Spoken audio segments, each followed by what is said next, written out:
Hi. Josh, you're our last Last but not presenter. least. Yeah, no, certainly not. And excited to have you. Excited, to be ending the day with you. I've had a, you know, uh, exciting day from a presentation standpoint. Exciting day from a does the technology work perspective. We now have almost 400 people who have registered, and so excited that we've been able to put so many great startups in front of so many great people, hopefully creating opportunity for all. So, Josh, let me introduce you quickly. I have your videos, by the way, Awesome. so you can cue me if you still want me to play them, so we can avoid some of the technical difficulties that may arise. But yeah, let me briefly introduce you, and then we'll go from Awesome. there. Cool. So Josh Koppel is the CEO of Zeldavision, a live streaming consultancy and production company based in New York City. His background is rooted in entrepreneurship and creative production.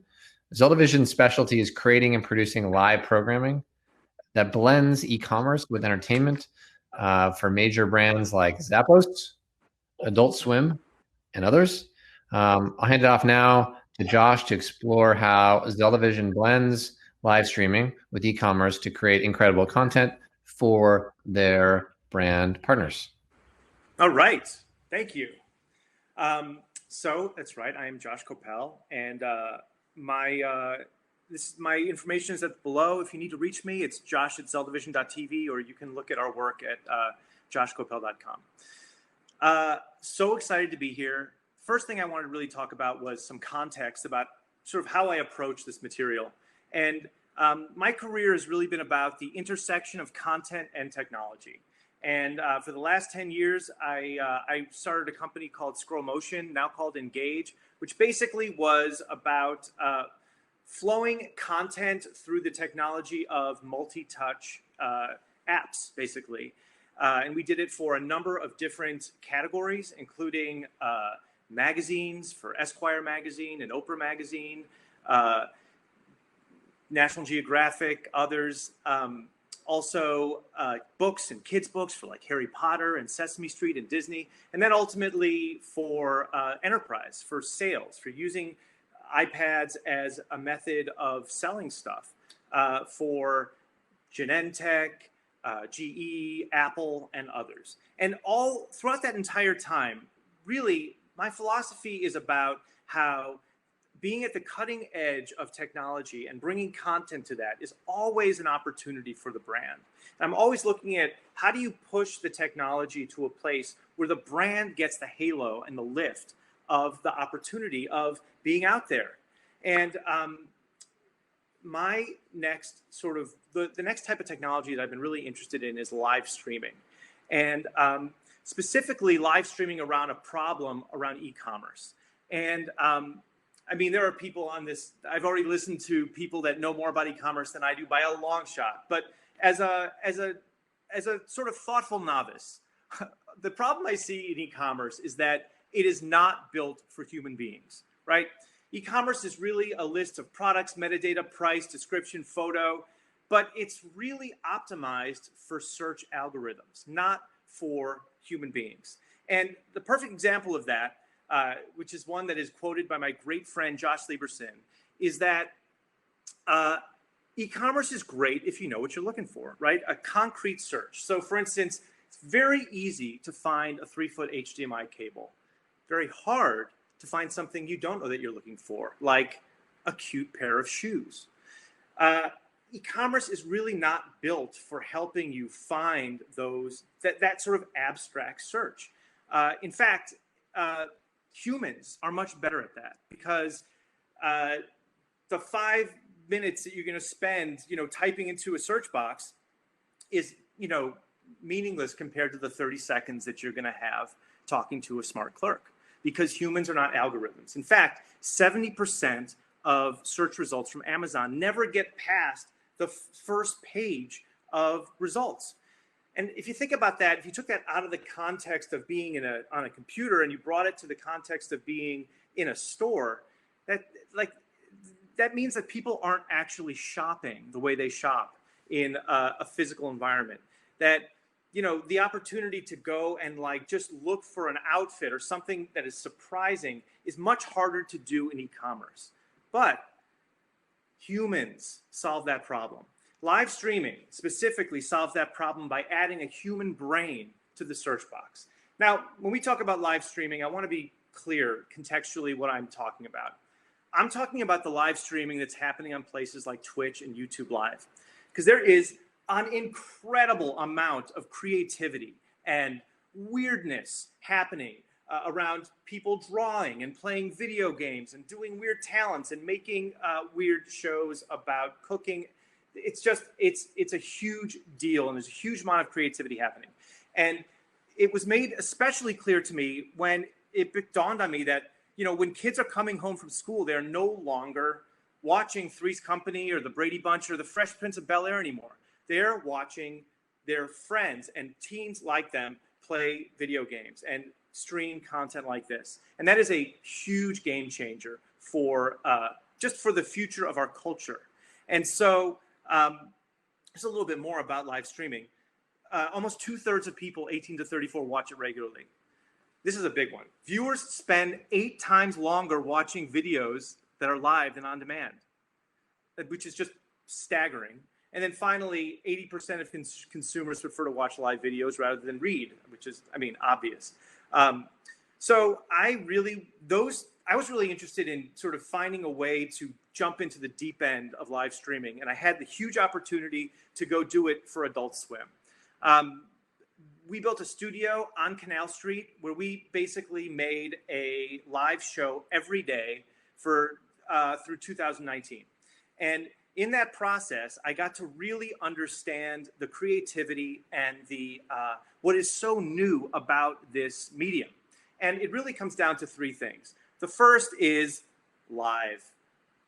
For the same reasons that people are watching 8 times longer, it's because people don't know what's coming next. There's a real energy to watching something that is happening as you watch it. The second is it's personality driven. So personality driven means that you're hanging out with the people on screen. This is not like TV, right? This is about, it's like DJs that you hang out with you while you take a shower or while you drive to work. This is a different type of experience. But the big one is audience participation. And this is something that we are not seeing a lot of in streaming just yet. But I think it is a very, very important part of it. And that is that the audience gets to call in, be a part of it. It is about being in the room with an expert.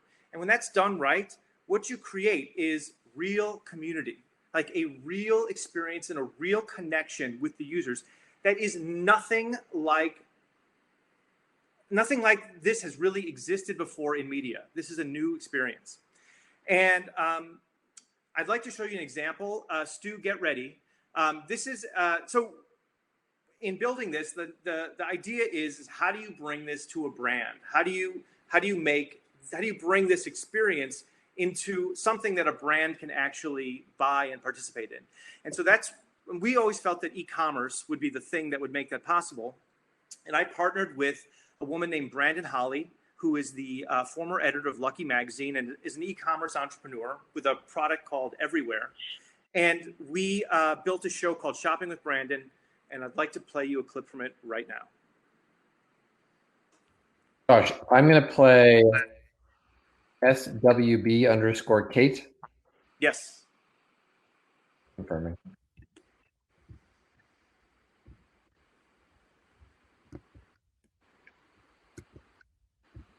I got a job at Lula Cafe. So Stu, we're not seeing it. There, so you can wear whatever you want. You're not seeing it? No, we're not seeing it. Will you actually share your screen? Because I can actually see it. Oh, I'll unshare my screen. Sure, I will. Do you see my screen now? I do see your screen. So why don't you start at the beginning and let's begin again. I see it. Black screen. There we go. At Lula Cafe. So I started managing there. Whatever you want there. But I want So I get to express my personal style, but I also want to look like the boss. You know what I'm saying? Yes. Right. So my figure, I have an hourglass figure, and I have really big boobs. Which can we see your body? I'm wearing like a t-shirt. Right. Right. I can. Oh yeah. So cute. Uh-huh. You have knee highs on. So what I end up wearing a lot is like I have a lot of very cute skirts. And then I wear like a vintage t-shirt with them. But I want to find some nicer like tops. You know what I'm saying? Yes, absolutely. Like, tell me about your skirts. am I flipping the video? And Yep. That's Totally great. I love that corduroy. I love it. Look how cute you look in your little skirt. Just pretend that's your blue skirt. I think this looks really sleek and sexy on you, and like great and professional. All right, that's it. Thank you. It's been so much fun. You were Thanks so for fun. giving us a health. Lovely to meet you. Nice to meet you. Okay. Thank you. All right. Bye. Bye. Okay, so that is an example of essentially a shopping show where we're talking to someone for about 45 minutes, and we're basically building a store at the end of the experience, right? So essentially, everyone that's watching is getting to sort of have the experience of talking to an expert shopper, and at the same time. Then we actually end the show by going and shopping specifically for clothes, and then build a store that anyone that's watching can shop from. This is a type of, and then we can cut it down into beautiful little authentic media, because in this case, the brand is actually helping the person by helping them, in this case, look more like a boss.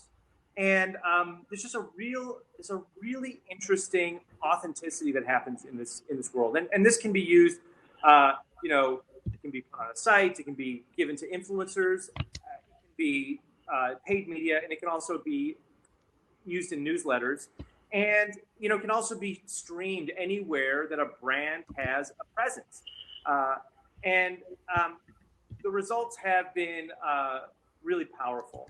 Of course.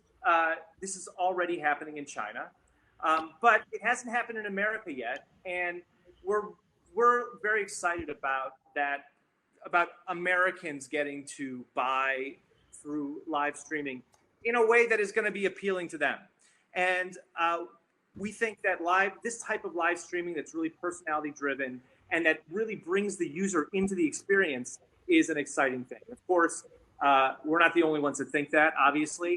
I think that one of the most interesting things on this screen is that PepsiCo, GM, big advertisers set to cancel their commitments to TV networks, right? So when I read that, what I read is that there's billions and billions of dollars floating around looking for a place to land, and it's going to have a direct and real connection with a user, and that is what we're focused on. And with COVID, suddenly everybody understands what live streaming is, which is frankly what we're doing right here, and that we have the experience, and the world of Zoom has actually completely amplified the types of experiences that we've been doing. And I'd like to show you, Stu, get ready for clip 3. This is a clip that we did with Stacey London, who's the celebrity from What Not to Wear. And we basically did a styling session with 500 people with a e-commerce partner called Doe, which is an assortment of small businesses run by women. And I'm going to bring this down, stop my screen sharing. And what we're looking for is clip 3. If you had to go on a date, what would you wear? See, that's my other problem. I literally went on a date 2 nights ago and I wore my grandpa's old sweater. I need help. Okay, we can totally do this. All right, that's the social cut down. Let's look at the third clip. I let you go because it was 15 seconds and I missed it. I passed it. 1 second. No problem.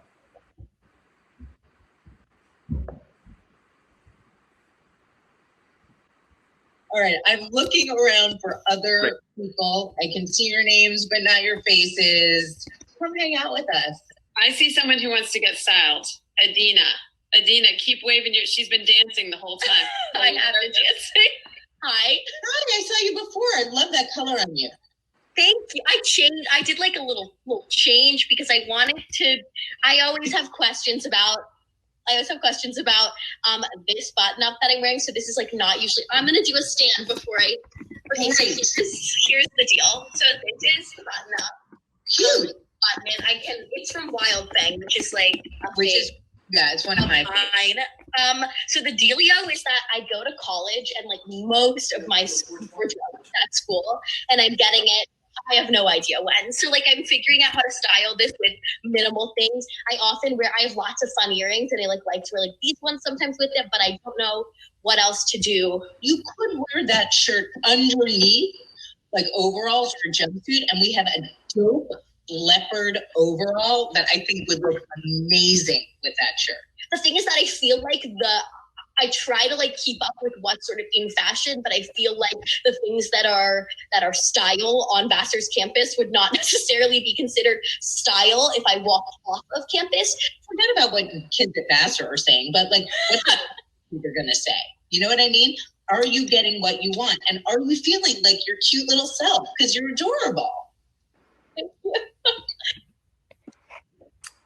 Oh, so that's what the kids are wearing at Vassar these days.